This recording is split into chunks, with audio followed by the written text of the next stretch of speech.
What is up, everyone? Welcome back to Let's Play Final Fantasy VIII.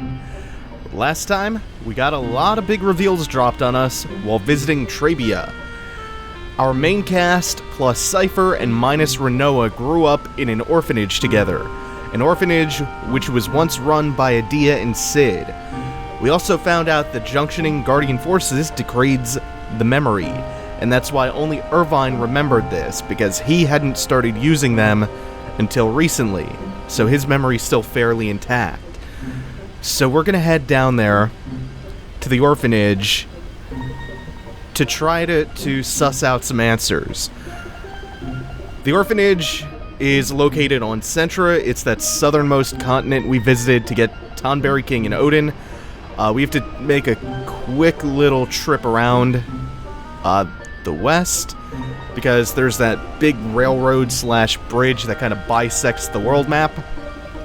So I think it's towards the southwestern corner of the continent. It's on the left tip of the U that is formed on this little peninsula here. No, I can't quite pass over this. How am I getting down there? Oh, there's a little inlet, or outlet. And I see the beach in the distance, so I can get up there. But before we get to the orphanage, this in front of us in the forest is the Galbadia Garden.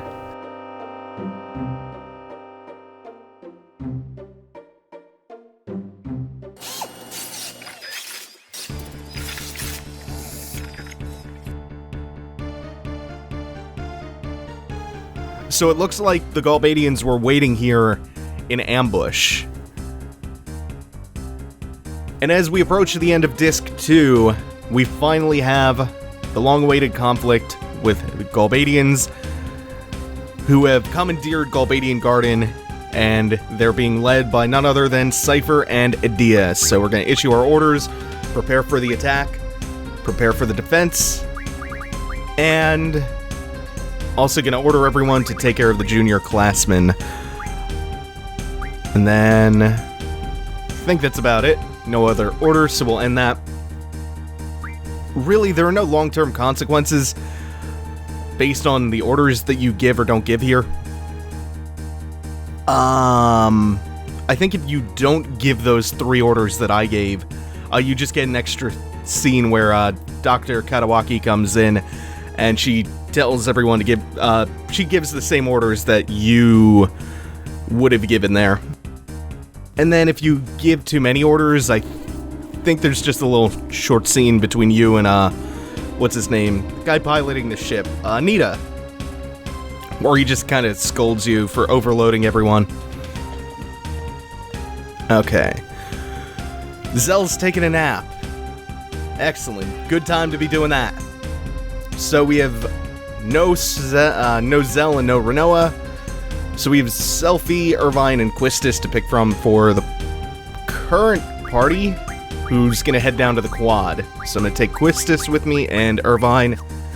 Selphie can go wake Zell up and put together a team to go defend the front gate.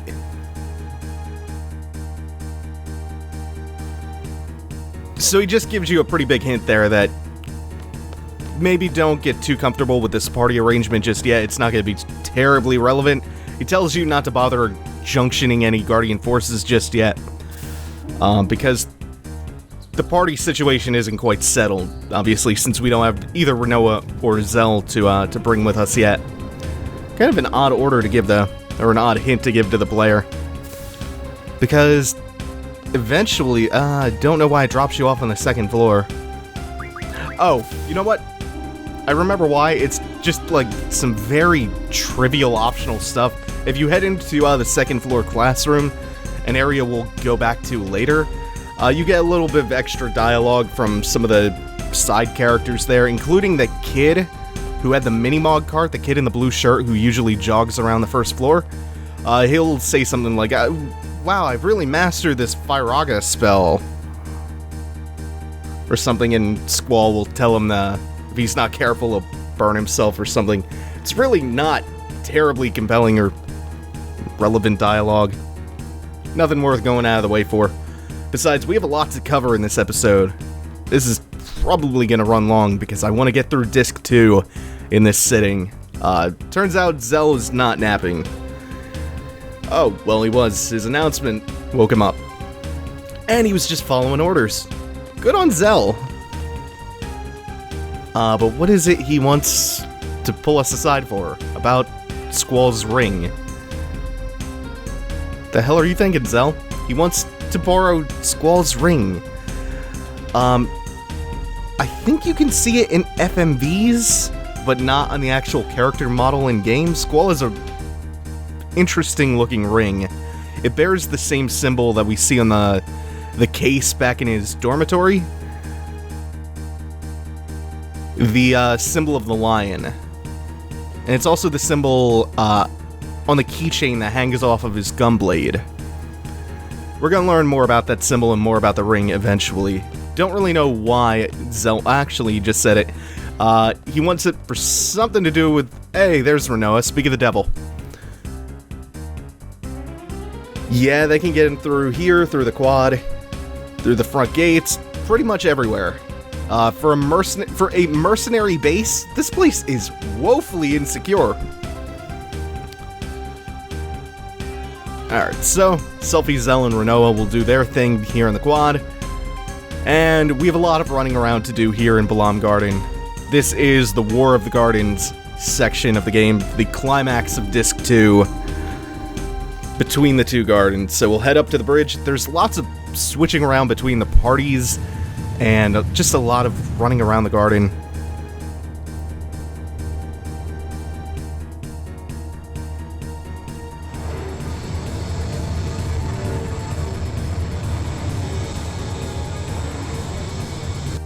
Tons of cool little vignettes like that, little short FMVs. There's some really, really good FMVs in this climax section.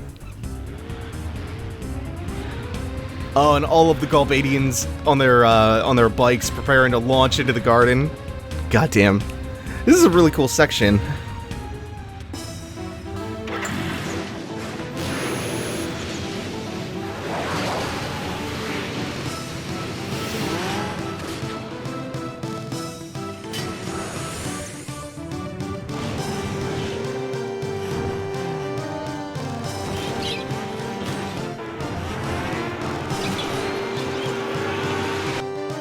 So, just like Selfie said, the quad's really not very well secured. That's around the area where they landed on the bikes. Also, boy does it look stupid the way that Nita pilots the ship. I think that's the first time we've gotten a look at how it's actually steered. So we're just gonna ignore the Galbadians running loose Hell's Angels style on their big cool bikes. Every one of those FMVs like that shows the different ways that the Galbadian soldiers are making their way into the garden, they're all super cool. Here we go. So Zell's given Rinoa Squall's ring for some reason. Not really clear why just yet. He said something about it'd make Rinoa really happy, but... What yeah, exactly. Tell him, Selfie. Fooling around with the shit. It's really, really not the time. Oh no!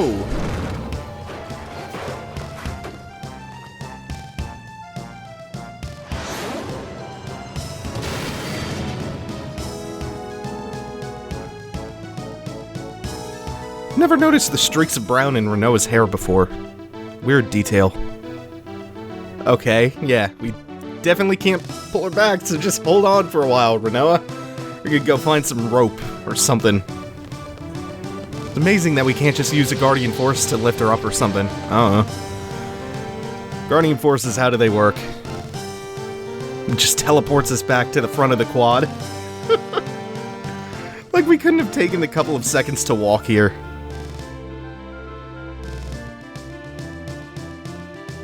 So I believe with Zell and Selfie now we're heading to the front gates. I mean, I'm sure there's like a supply closet or something nearby that should probably have rope in it. It's a really weird series of decisions that are about to be made for us. We have no impact on whatsoever. Meanwhile, Rinoa's hanging out. And we're... Oh, right, random battles in this area. Yeah, that's why I think it's weird that they tell you not to bother junctioning any Guardian forces just yet. Because as the Guardian is under attack, once again, last time it was that civil war that broke out between the Headmaster and Guardmaster Norg. Yeah, there are random battles around here, easy enough to flee from, but they shouldn't advise you to not prepare for the random battles coming up. The enemies are attacking the classrooms, junior classmen are in danger, front gates are breached, the quad is breached, Rinoa's about to die. It's not... Oh, man. It's not really heartless of Squall to be like, yeah, but other people are in danger. We can't just focus on Rinoa falling, like, dangling off a cliff here. Not that heartless. Just got bigger priorities right now. Okay, so... Quistis and Irvine will come with me. Zell will do whatever it takes to rescue Rinoa. Didn't catch what Selphie was told to do. Guess she's just going with Zell? Also, the pilot of the Galbadia Garden continues to ram us over and over again. Now we have to go up to the second floor classroom to save the junior classmen. The junior classmen, by the way, are like 10 years old? It includes that one kid I was talking about earlier, the one who jogs around in the blue shirt. They're like 9, 10 years old? This is not a good place to be. It's child soldiers, and from a young age, they're equipped with Guardian forces that give them amnesia? There's shady shit going on in this garden.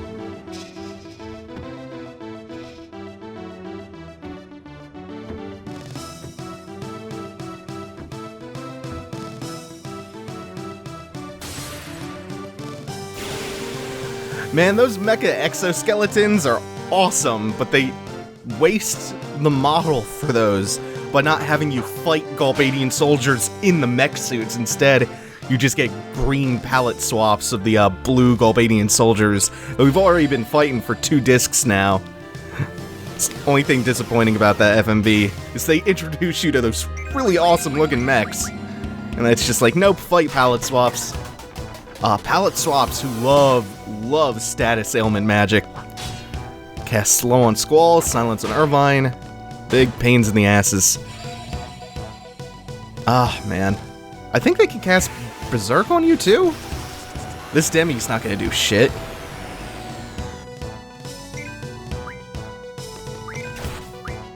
Now, since I didn't switch out the Guardian forces from Zell to Quistis, this is gonna actually wind up being a decently lengthy fight, longer than a lot of bosses have been lately. These 4 soldiers are gonna outlast just about every single one of the bosses we fought on Disc 2, and most of the ones from Disc 1. So we still have Zell Junction with all the remaining triples off doing God knows what to help Rinoa out. Actually doing just about nothing, as we'll find out. Really, really not helping her. Now keep in mind, throughout this whole thing, she's still just doing her own thing, dangling on the side of a cliff, waiting for someone to come help. Oh, she hangs out there for a long time. Okay, the junior classmen are safe. Hooray, we saved the child soldiers. Gonna have to have a word with Sid about this after the invasion. Speaking of which, where is Sid? feel like he should maybe be leading the people. Oh man, they changed the background. You can see through the window of the mech flying through the sky now. It's just a single... Yeah, there he is. Look out the window. You can see a repeating... It's basically a GIF of one soldier in a mech. Simple little change. Okay, now we're heading up to the bridge, and we'll be back on the second floor soon enough. First, I think Dr. Kadawaki wanted to have a word with us. She's playing a much bigger role here than you might expect her to play at the beginning of the game. She seems kind of like a really, really unimportant character in the beginning. But here she acts as the impetus to get us moving into Galbadia and for us to start the counterattack. Oh man, I said counterattack. Now that theme from Shadow of the Colossus is playing in my head and it's gonna be stuck there all day. Two games with awesome soundtracks. Shadow of the Colossus and this. No, we're not gonna run away.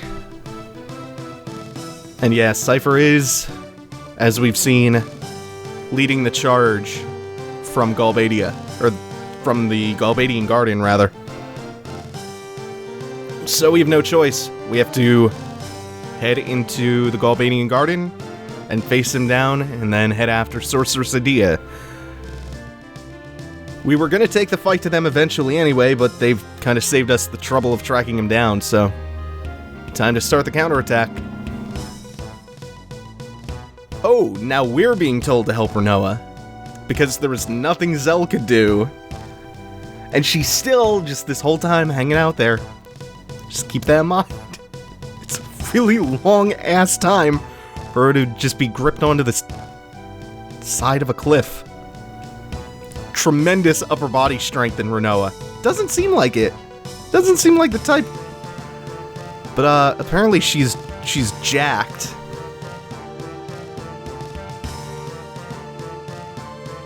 She's basically China. But we still have one more thing to do before we go and save Rinoa, who's still clinging for dear life to the side of the cliff. Oh man, we just have to kill time. We have to get on the intercom and give our big leader pep talk to everybody fighting. That's what we need right now. Really need to give everyone that inspiring pep talk. The Braveheart speech. How is everyone doing? Oh, this is gonna be good. You know an inspiring speech is gonna ensue when it starts with, "Hey, how you doing, everyone?" This is gonna be our final battle. Yeah, we keep talking about how we're gonna counterattack them, but why don't we just go do it?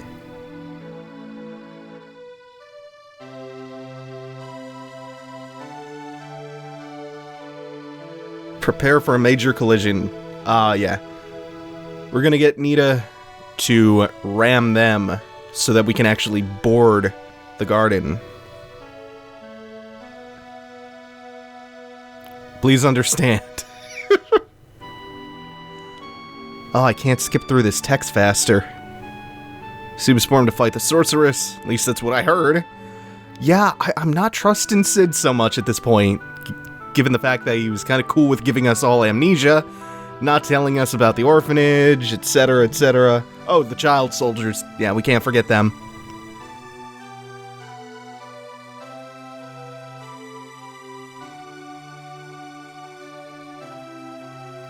Look at Squall being a leader here. Rallying his people. Alright.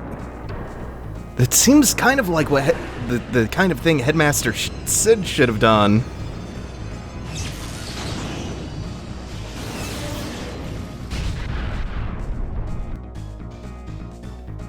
Okay, cool.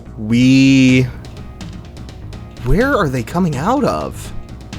It looks like a section of the garden, like, that looks like the hallway to the dormitories that just broke off or something. I don't question it, whatever. The geometry of the garden makes no sense once it becomes an airship. was talking with Mike about this a few weeks ago, how the configuration of it physically doesn't make any sense anymore. Okay. Thanks, student number 8. So, second floor hallway. The kid, from a second ago, who was being consoled by someone? Yeah, he's now whining and throwing a tantrum over here. And Squall suddenly has a life bar, and I'm being attacked by a dude in a mech. I think this is the only time you fight one of these guys in a mech, and it's not an actual menu battle. Oh, right, that's what happens if you try to move around. So instead, hit the button to confirm, hit X, look for another option, press the button for the emergency exit. Coming up is a really, really irritating mini-game where you have to punch, kick, and block the dude in the mech. Oh god, my buttons. What are they? B1, B3, B4? So, oh shit, I'm getting knocked off on this first one. So, looks like triangle is B4, which is punch. X, I think, is kick. Square should be block. Oh god. Yeah, no. Oh god damn it. Why can it not just use input and display my buttons properly? Okay. Well, I figured out what these nonsensical button displays are for the time being. Fuck, that sucks. It's the only bad thing I've encountered with the Steam version so far, is that. The button prompts, they're all screwed up. Okay, do the same thing again, look around for another option. I just hit the option to retry this instead of retrying with more HP. You can just keep doing that over and over and over again. If you are really bad at this minigame, it's still not fun to do even when you know your buttons. At least now, though, it's doable. So I think what I'm going to do is every time I attack, I'm just going to block. Then if he also blocks while I'm blocking, that gives me enough time to punch him when he comes out of the block animation. And that should work fine. I feel like this is supposed to be rock, paper, scissors, but I don't know how it's supposed to work. Punch feels like it takes the longest. Kick might go through the block. I don't know the details of this system. I usually just mash it out. I know that if you successfully block him enough times, you'll get the option to perform a death blow. And also, you don't actually have to finish him. You don't have to knock him off. When you get to the end of this sequence, whoever has more health just wins automatically. Or you could do that, you could just beat him and knock him off. That minigame is stupid. I hate it. It's such shit. This is really cool, except for the part where you... Okay. Yeah, that looks really weird. I didn't see the booster jets going or anything. Looks like it was just hanging out in midair, doing nothing. Finally, we have rescued Rinoa. Finally. She was clinging on to that ledge for like 15-20 minutes. This battle scene going on in the background is sick. Saw someone fighting with a halberd back there. It's magic, fire going on everywhere.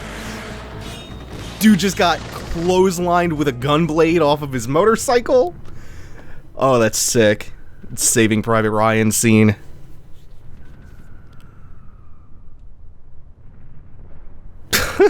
It's Squall being modest, trying to play it off. Yeah, Rinoa, you know.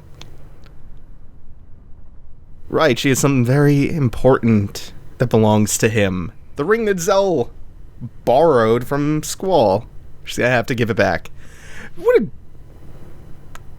uppity response from Squall. Hey, that's my ring, you better give it back. Lions are known for their strength and pride. Right, Squall Leonhardt.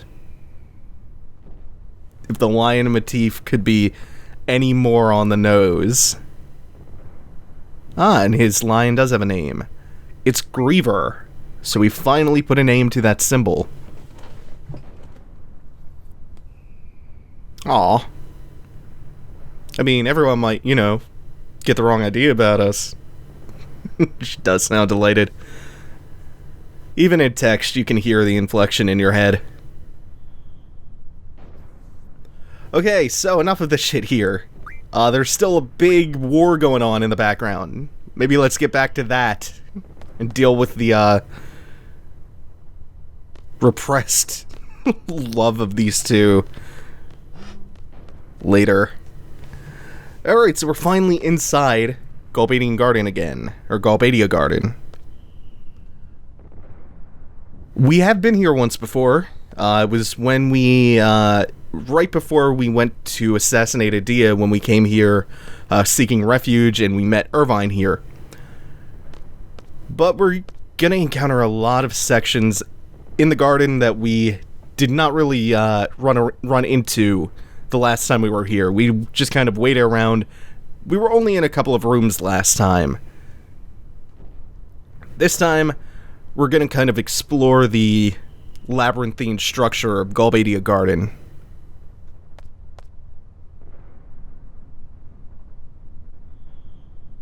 Squall's still a little bit conflicted that he has to fight his good old friend and longtime rival, Seifer. But they've been left with no option. Not to mention Edea, who basically raised them, as we found out last time. Now, we'll get back to our normal party of Zell, Squall, and Irvine. So what you want to do here is you want to orient yourself around that central hallway back there with a save point. Makes it a lot easier to navigate this place. Also, I'm going to turn Encounter None on, because there's, again, a lot of back and forth that you have to get through here. So there are a lot of locked doors and long corridors here and stairways, and we have to go around getting key cards for all the doors. Also, Fujin and Raijin are here. We're leaving Seifer up to you. We just want the old Seifer back. Yeah. Okay, so we head up to the second floor and head left, and then I think this classroom on the right is where we pick up keycard number 1. So, the Galbadians invaded the garden and kicked all the students out. Okay. So we have keycard number 1. I believe that will let us go back down to the hallway with the save point, that's central one. It's gonna act as a hub that we can orient ourselves around. And from there, we'll take the left path this time. Oh, wait, this is not the way, it's south. Okay, yeah. This time we'll go left and another left. Using the keycard we just got, we unlock that door. And we've seen this before. It's the ice hockey rink. Galbadia Garden. There's some text on the red banners that's really hard to make out. I believe it says, keep on rockin' in Galbadia. That was later taken and put on a memorial plate in Final Fantasy VII Advent Children, which reads pretty much the same thing, except instead of Galbadia, it says Midgar. Okay, so we picked up what we came here for. Oh, that's the ice hockey rink again. We have a shortcut back to this left hallway. Oh god. I keep going into that little, I guess it's a classroom or an auditorium. No, the auditorium is actually a separate room. So we'll head back over to the right once again, and back upstairs with the second keycard. This time, though, we're going to head up to the third floor instead of going around on the second. Hopefully I remember my way around here pretty well. That unlocks the door to... Is it the elevator? No. I think this leads to a jump out onto the court. Hopefully? Yeah.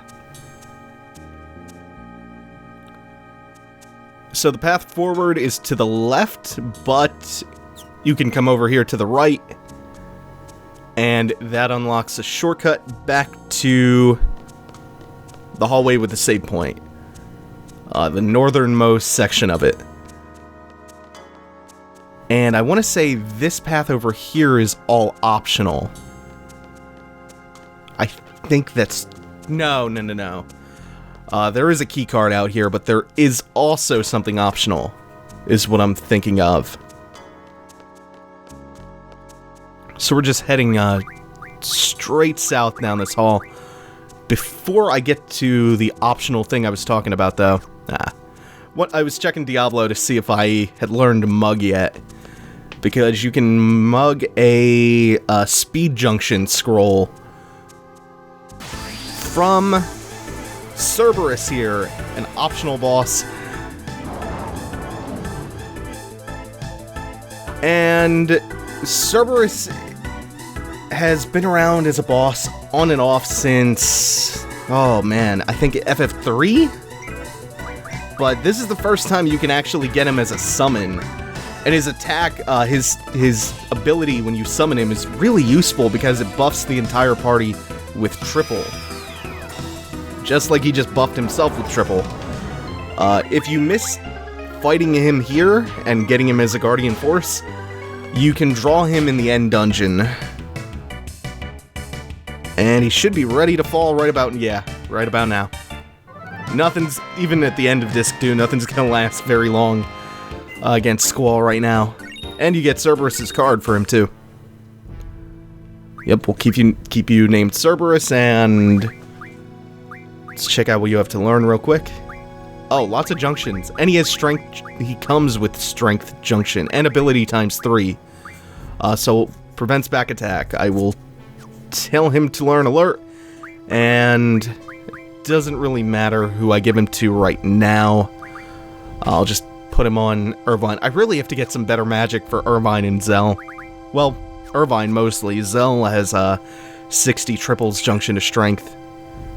I think Disc 3 is when I'm going to do a lot of side stuff, including embarking on the next leg of how much I can break this game.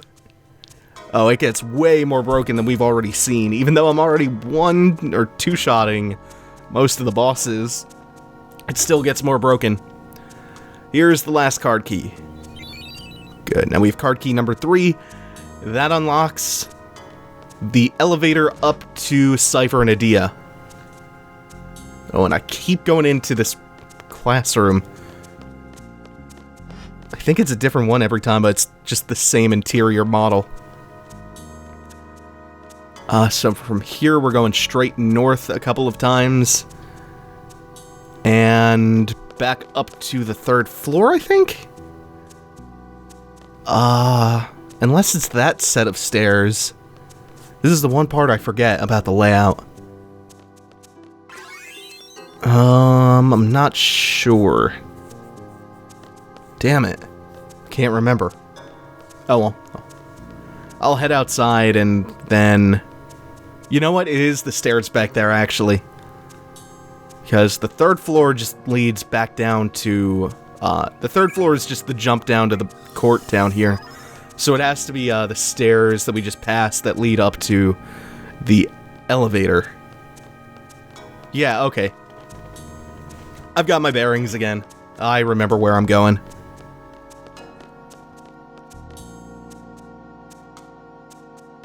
And then I think it's to the left? Yes, it is. With that final 3rd keycard, we can unlock the elevator, and that takes us up to the final bosses of Disc 2. So let's save and prepare for the end of the disc with a battle against Seifer and Sorceress Edea. Oh, Edea's theme. So good. Yeah, we came to visit their old home. I don't know how Seifer remembers all of this. I guess Edea told him. Yeah, Seifer remembers pretty vividly, actually. Unless Seifer never junctioned Guardian Forces? I don't know. Either way, he remembers. We remember now thanks to Irvine's revelation back at Trabia. Seifer's still chasing his dream, that warped, twisted version of it being manipulated. No more running away from this.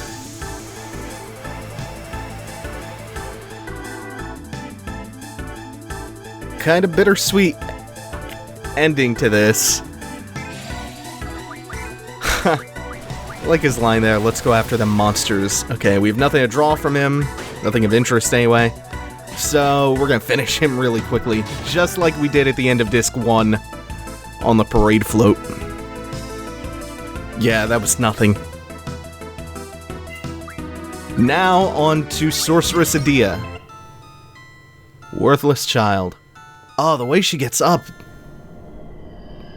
is creepy looking. But she just melts through the floor, phases through it.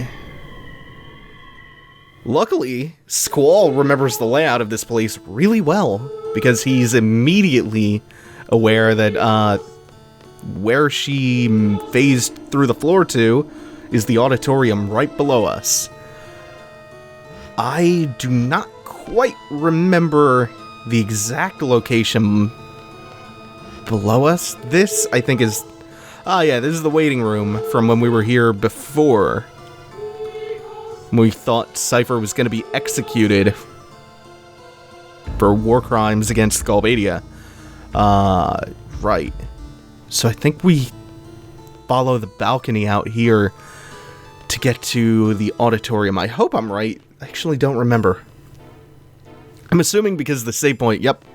I was assuming because the save point was there, I was on the right track.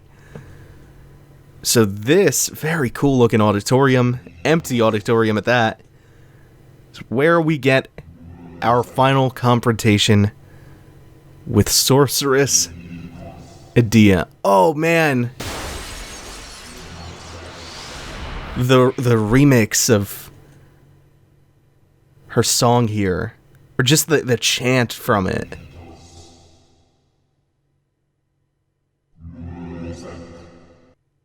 That's cool. An impressive nuisance. Gotta love the arrogance.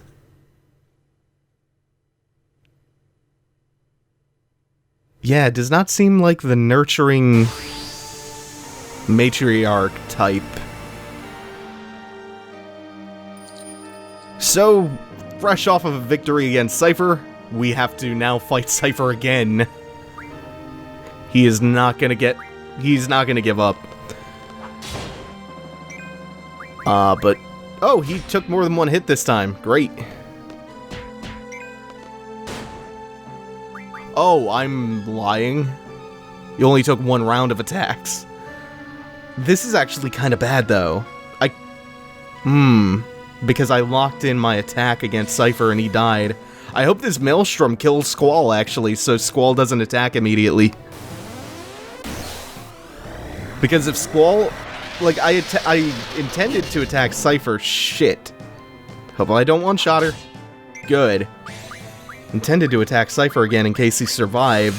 Then he died to Irvine's shot. That's why I didn't want to kill her immediately. You could draw yet another Guardian Force, our final one for Disc 2. Alexander. Like a lot of Guardian Forces, Alexander is recurring, but he is a more recently created one. I think the first game he shows up in is Final Fantasy VI. You can get him after you beat Rexol. That should be it for Edea. Yep, took what, 3 hits from Squall? Final boss of Disc 2, 3 shots. And we get Force Armlet.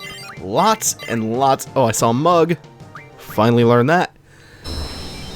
Lots and lots of AP for that fight. And the fight itself is nothing special. It's pretty much the same as when we fought her back in the end of Disc 1.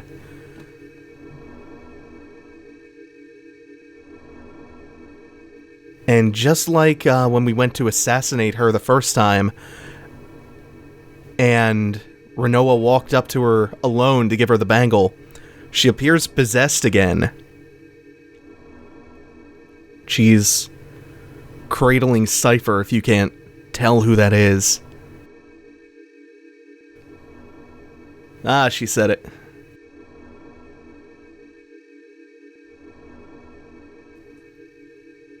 Seifer's alive and well, so that's something.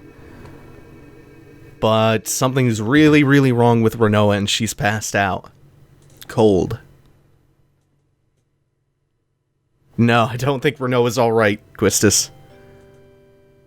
And what's this? Well, Rinoa's passed out at the end of that fight, and that blinding flash of light. Edea's acting normal. Not all evil, and she seems to remember everyone. She's talking about... She's asking if she protected Elan. Oh, what the hell is going on here, I wonder?